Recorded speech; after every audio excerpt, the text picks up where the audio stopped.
کھڑے نے اپنے باپ دا مکھڑا ویکھ رہے نے،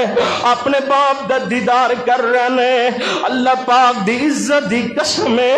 ماں پیو دا چہرہ ویکھنا بھی ثواب ہے، ماں پیو دا چہرہ ویکھنا بھی اللہ پاک نے اجر بنایا ہے۔ کسے دا دنیا دے اندر چہرہ ویکھنا ثواب نہیں، سس ماما ورگی ہے بلکہ ماں ہی ہے، سسر باپ بجائے بلکہ باپ ہی ہے، او دا چہرہ ویکھنا ثواب نہیں۔ اللہ پاک دی عزت دی قسم ہے، ماں دا چہرہ ویکھنا بھی اجر ہے، باپ دا چہرہ ویکھنا بھی ثواب ہے۔ اے تینوں ادو گلاں سمجھ آن گیا ویریا جدو تم میرے اسٹیج تے پہنچے گا، جدو تیرا باپ تیرے کولو جدا ہو گیا،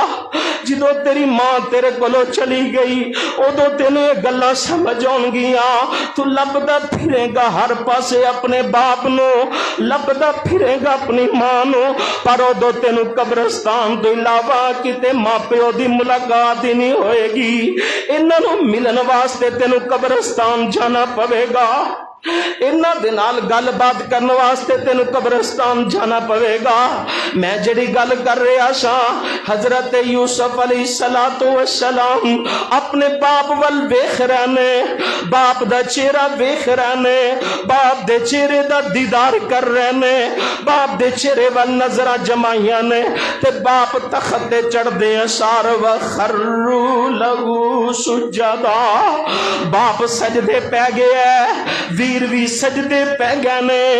عزت والا سجدہ کیتا ہے، تحریمی سجدہ کیتا ہے، عزت دے نال سجدہ کیتا ہے۔ حضرت یوسف علیہ السلام فرماندے نے آزا تعبیل رؤیا من قبل، ابو جی